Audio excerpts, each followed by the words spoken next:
กราบสบายดีเนาะพ่อแม่พี่น้องทางฝั่งลาวฝั่งไทยทางต่างประเทศเนาะมื้อนี้ก็มาพบมาพอกับน้องทงเนาะพ่อแม่พี่น้องพอดีทางพ่อเฒ่าเราขวัดทานฮะเอาลงละจังหน่อยสิเอามาตอนนี้ก็เชียวรถไถมาให้พ่อเฒ่าเนาะเพราะว่าเอารถไถเรามาขนเครื่อง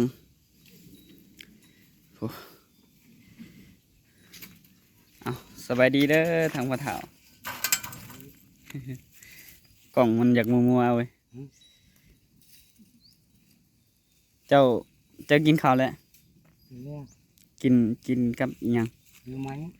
แกงหน่อไม้บ่มีหน่อเนาะมีแต่แหนงเลยยันแนงมันนั้นหน่อไม้แนงไม้แหนงขอดปากมันผ่านกับบ่งามบ่ได้ต้องน้องแม่เฒ่าเอาสบายดีเด้อแม่เฒ่าเด้อตาใหม่ไว้เนาะหากระจุดจังมืออะไรเนี่ยวานนี่จูดวานนี่เนาะ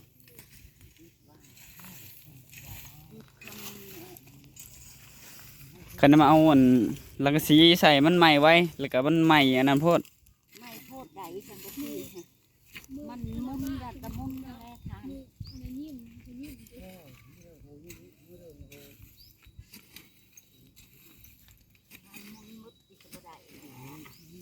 พี่จนมาหอดพี่เลยแต่ว่ามองนี้มันบ่ใหม่ซ้ำไม่หมดปีได้ไรเดี๋ยวก็หมดปีได้ยาหอดพี่บ่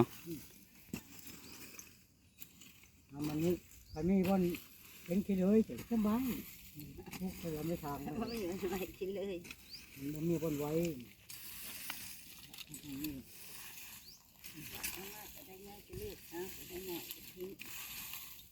คะแนนเอาดังเองก็ได้ได้ตัวน้อยๆนะเฮามีแต่ดังฐานหมุนในเดียวนี้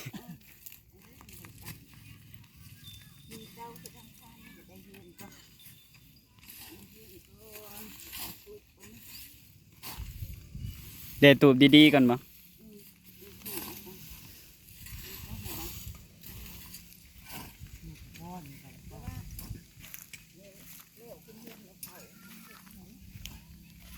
บ่แม่นมื้ออื่นนี่บ่ขึ้นเฮือนแม่เฒ่านะมื้ออื่นก็ได้ขึ้นเฮือนแม่เฒ่าแล้วบาดนี้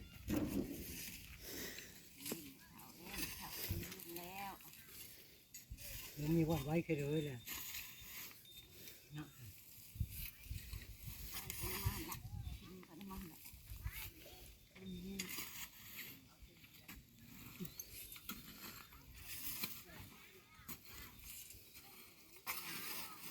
มอไประวังนี่กำเลยกำดังหองเลย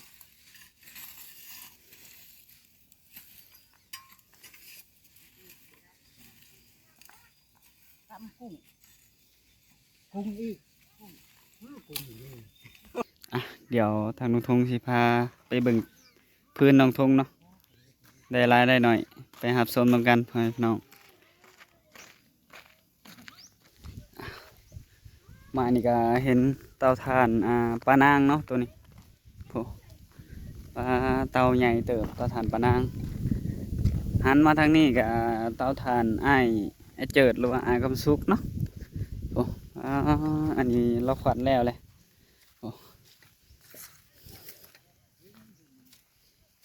ขวัญแล้วเรียบร้อยได้หลายอันนี้นี่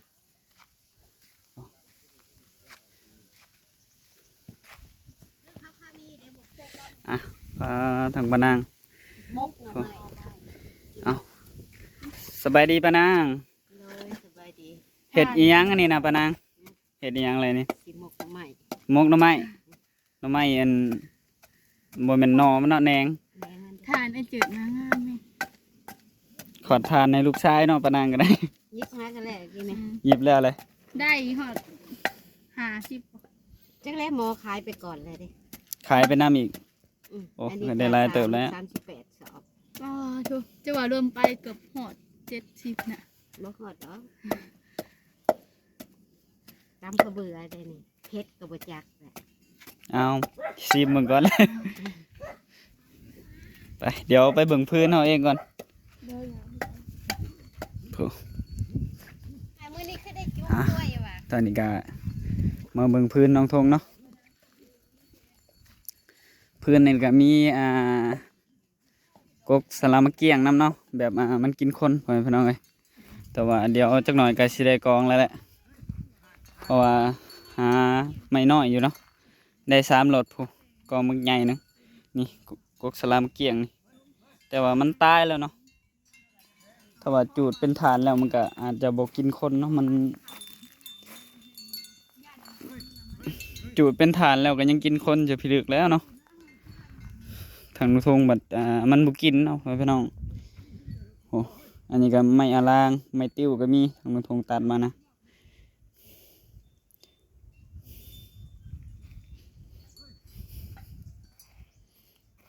ขบไม้เนาะทางนุทงเอามาโอ้แต่ว่าไม้น้อยนี่ยังบ่ค่อยมีเนาะไม้ค้างยังมันนี่เอาจักตัดมันมีแต่ไม้ใหญ่เนาะมันได้แต่ไม้ใหญ่โอ้นั่นก็เตาถ่านประบนแล้วเนาะก็เราเห็ดเตาใหญ่อยู่เราขวัดแล้วนี่ก็ได้เราหากระจูดได้2-3 มื้อเนาะ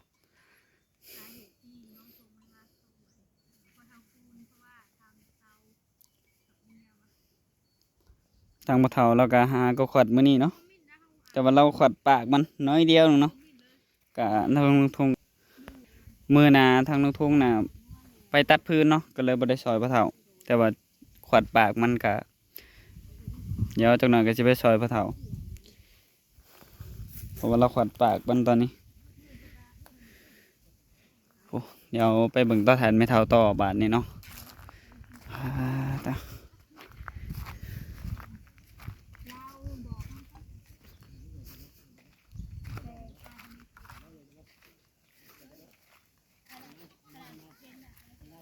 อ๋อเตาบักใหญ่แล้วเนาะได้อันทานบักหลายหนึงมีแต่ทานงามๆเนาะพอไงคำสุกเพิ่นโอ้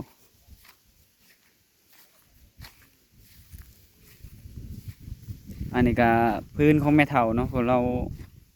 ฮอนไว้เลยฮอนพื้นไว้เลยแบบตัดเป็นถอนเป็นถอนเนาะไม้น้อยๆอันนี้จะกกไม้หยังเนาะคือไม้น้ำเกี้ยงไม้น้ำเกี้ยงอันกินคนแต่ว่าน่าจะบ่แม่นเนาะเบิ่ง2 ลำนี่คล้ายๆคือเนาะจักแม่นหรือเปล่าเพราะมันแบบกินคนแบบมันเป็นตุ่มเนาะพี่น้อง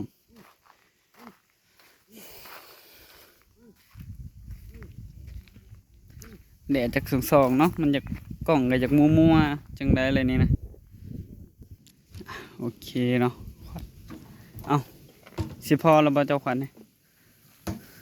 มันไม่ เอาตัวนี้คือเจือนน้องแล้วซะ เรื่องกูยาวสั่งเสียง เออ มันบ่ใหม่บ่เพิ่น มันเป็นอย่างนั้นมัน จ้าตามเพชรเนาะก็มันบ่ได้ว่าเป็นตามเพชร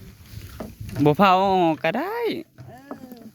ให้มันแบบให้มันใหม่ลงก่อนจังเอาออกก็ได้ เอาออกละ ไม่พ่อเฒ่าก็ไปจากใหม่เท่ากันเนาะ ก็มันบ่ได้เป็นตามเพชร ให้มันใหม่ลงก่อนจังเอาออกก็ได้เฮาก็แบบมันใหม่ลงแล้วก็เฮาก็จังถอนออกยามมันใหม่เบิดนั่นนะแบบเฮายังบ่ทันละขวัดเลยยามมันใหม่เบิด เอาไปให้เกิดมันไม่ใหญ่ ไม่ใหญ่ก็น่าจะได้อยู่เพราะว่ามันเอาออกพยายามมันบ่ใหม่เด้บาด เฒ่าห้องน้ำได้บ่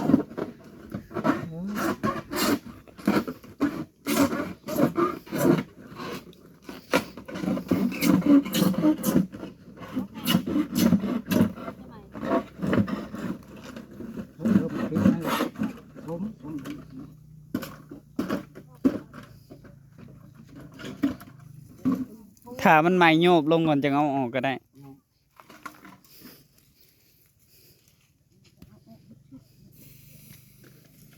เอาออกตอนนี้พัดยามมันบ่ใหม่ได้ซะขี้ดินมันเจือนลง โธ่พวกเอาน้ำใส่หมดกันนั้นมันบ่ไหวได้หาตัก อันนั้นก็เฮ็ดเลย อัน หาตักมันอื่นเพิ่นได้ อ่า น้ำหน่อย เอาน้ำกินหด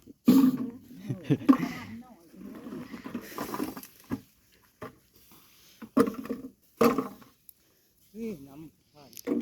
มันบ่อยากใหม่เนาะแจนั่นนะ ฟ้าอันไม้ก่อนผมมัน ไม่ง่ายเนาะมันหนึ่ง มันไปแต่ข้างนั้นนะฟ้าอันไม้ก่อนมันยังเอามาไม้ด้วย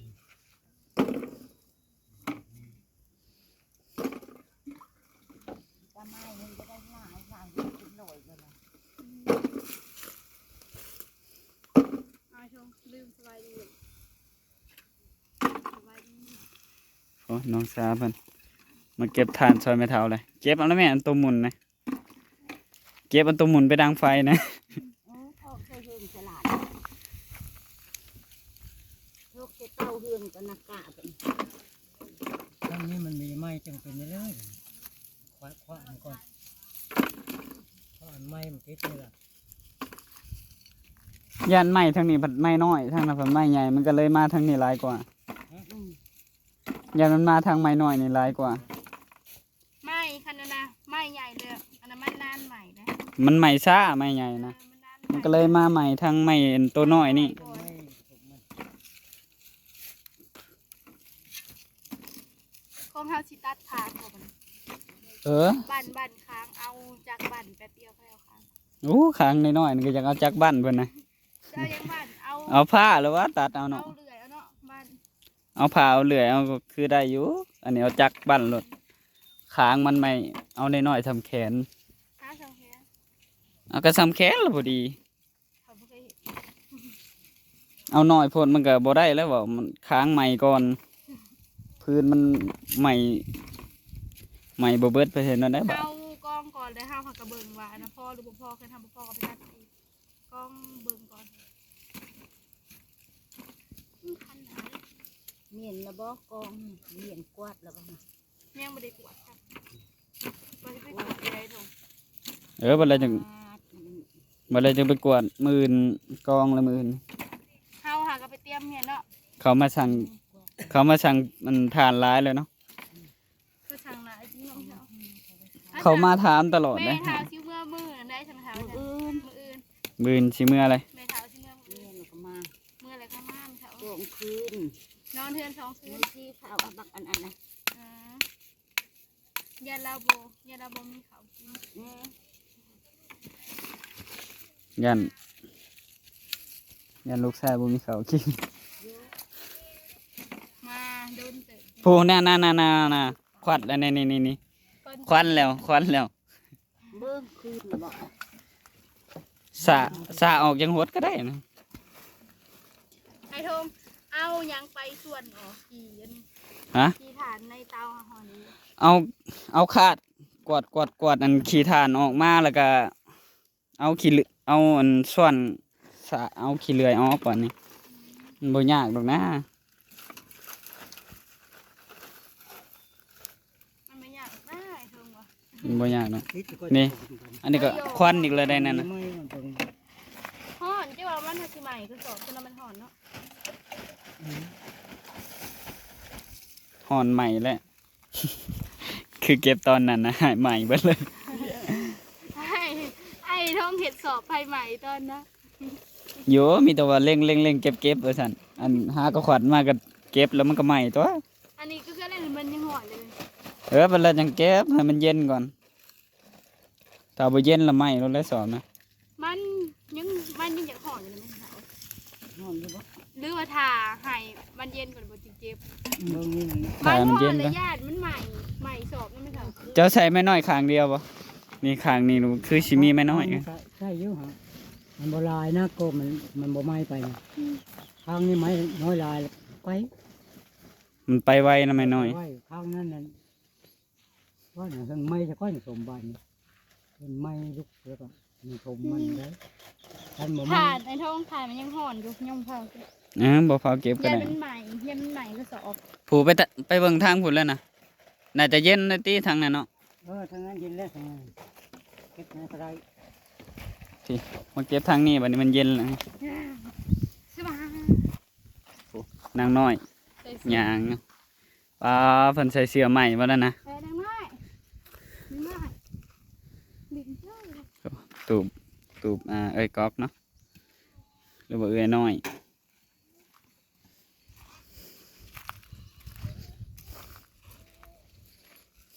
เย็นแล้วตัวนี้ค่ะแต่ข่อยบ่ได้ซื้อถือสอบมา คือบ่ถือมาซะ ไว้คันหนาดิจะไปถือยังไง บ่สลัมเกียงกัดอีกบ่นี่ เขายันแม เบิ่ง ว ไม่น้อยมาไปไว้เบิ่งนั่นแหละบ่ไม่ขึ้นมือต้องสมบัติ ควันกุ้ม ไทยไม่เท่าที่สอบมาทำถือเลยเก็บส่วนมันออกเนาะเป็นบ่ ๆส้นมีจังอันนั้นมันเป็น เนาะส้นมันบ่ใหม่แล้วเนาะเอาเก็บออกแล้วได้ส้นกระดำหนามันเลยเก็บไว้ ทอนบ่เดี๋ยวเห็ดเป้าขาดเด้อ เป้าลงกันโทษพี่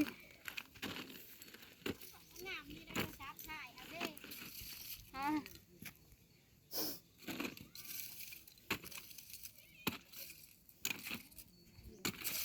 ส่วนป้าไอ้นาก็ให้ครับเอาฐานสองศอกมาดิฐานหมด ทางปลานาเก็บทานไว้ให้เนาะเอาไว้ให้น้องทุ่งดัง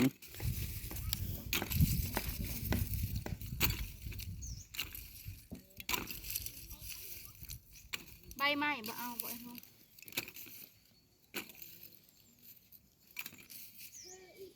นี่แหละเนาะตอนที่น้องทงยังบ่ได้เฮ็ดหยังก็มาซอยพ่อเฒ่ามื้อนั้นน่ะทางน้องทงไปแก้พื้นก็เลยบ่ได้มาซอยพ่อแม่พี่น้องเอ้ยมื้อนี้บ่ได้ไปใช้มื้อนี้ก็เลยมาซอยมื้อนี้จักหน่อยจังไปสระขี้เลื่อยออกเนาะสิกองพื้นตัวเองละบาดนี้มื้อนั้นแบกพื้นจนค่ำมื้อนั้นก็ได้ ข้าวแบบนี้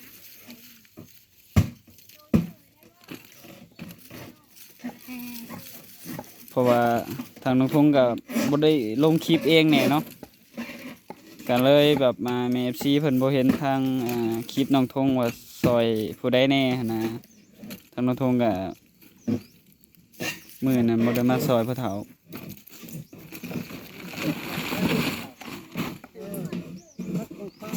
โอ้ทางไง ถ่ายถ่าย ทางไงมัมเราก็มาเนาะ ไอ้ควันเขาเอาไปว่าขาเดียวติ ปลาทางนี้ก็มาถ่ายคลิปวันนี้นะเอาสบายดีไอ้มัมโอ้โอ้ยสบายดีโอ้มื้ออื่นบ่ได้ไปบ่ขึ้นเฮือนใหม่แม่เฒ่า เพิ่นบอกอยู่ บ่ไปบ่มื้ออื่นนี่ ไปสบายดีน้องสา สบายดี แน่บุคืนว่าไปขุดกระปูไอ้ไปน้ำว่ะ อืม กระปูอ่ะ คุดแต่เมื่อวานนี่ จะกินป่นกระปู หลายเด้กระปูน่ะหลายเด้ ตื้นๆในหู เด้แถวอันดินอันยายจ่อยเด้แม่จ่อยบ่ คุยร้ายหลายหูมันนะ คันได้เขียดจะมาให้ปลาเฒ่าใส่เบ็ดนะ เขียดตัวหนึ่งได้ตัวหนึ่งว่าอันกระปูกัด ปลาเฒ่าก ระปูกัดไปคนละส่วนไอ้ทองเนี่ย ใส่เบ็ดดีปลาเฒ่า สองเอ้ยเนาะ มันขึ้นในตูบมาเห็นหมูกิน เขียดทรายอันนี้ซะมันก็กินบ่เขียดทราย เห็นคันได้กุ้งเลยตึกปลานิ่น ไอ้ทองว่าสิไปใส่ในดากุ้งมันจะใส่บ่ได้ไปเลย ได้เขียดเอาเบ็ดมาให้ปลาเฒ่ามีบ่ทรายนะเอามาให้ปลาเฒ่าเด้อทรายเอ็น เอามาแล้วสายอันนั้นแหละสายเขียวๆใหญ่ๆนั่นแหละ เด้อทรายเขียดนั่นแหละแล้วใส่ติดไฟดาว พ่อเลยทงผ่านมนบุเกตเนาะ ก็เก็บมาตัวใดมันใหญ่แน่แล้ว ต้นหน่อยเอาไว้ได้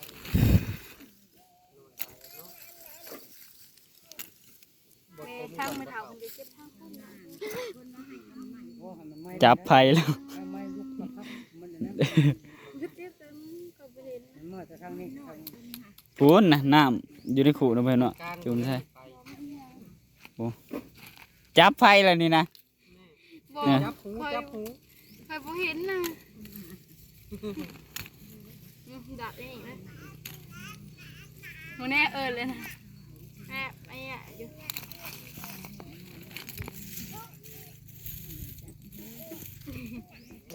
อ่ะโอ้ทางน้องซามันก็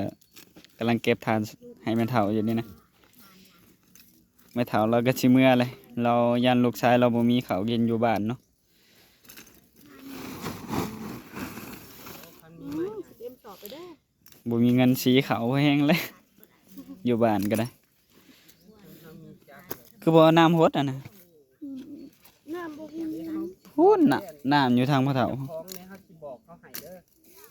ให้เจ้าไปตัดเอายินบอกไปเฒ่าสมมุติเอาเห็นเจ้าของเขาอยากได้แถวใกล้ๆนี่แหละสมมุติเจ้าของเขาเจ้าอยากอนามัยบ่สิบอกให้เอาจักรติงไปตัดเอาโลดเพิ่งนี่แหละถ้าเห็นเจ้าของเขาคันเขาแบบเบิกนะ เด้ควันอีกแล้วนี่สำนักก็จับถึกไผเลยนี่มึงนี่เห็นบ่ ไอ้ นี่บ่แม่นว่าซะบ่แม่นหยัดเขาอันสอบหรือว่าจัง ยังเบิ่งดีแล้วป้าเดินตีไว้ไหมสอบปืน มีแต่ว่าเบิ่งดีตลอด เมื่อกี้นี่ก็ยังจับไฟเลย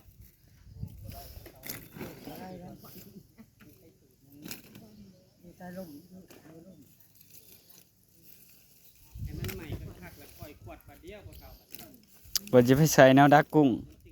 สิได้ไปใส่อยู่บ่มื้อนี้ ไม่ได้ไปดอกยังสิไปแปลงของเฮาดิ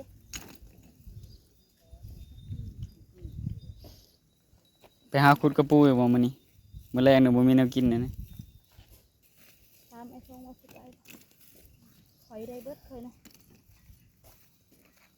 อ่ะโอเคเนาะทางน้องทงก็สิได้จบคลิปแล้วพ่อแม่พี่น้องเอ้ยเดี๋ยวมาพบมาพอกันในคลิปหน้าเนาะในคลิปนี้ก็ขอบคุญขอบคุณเนาะทั้ง MC เบิดทุกคนเนาะที่เบิ่งคลิปของน้องทงตั้งแต่ต้นจนจบที่บ่ความโฆษณาเนาะทางน้องทงก็สิขอลาไปแล้วเนาะพ่อแม่พี่น้องโดยเอาน้องซาสบายดี สบายดี โดยขอกล่าวคำว่าสบายดีบ๊ายบายบ๊ายบาย บ๊ายบาย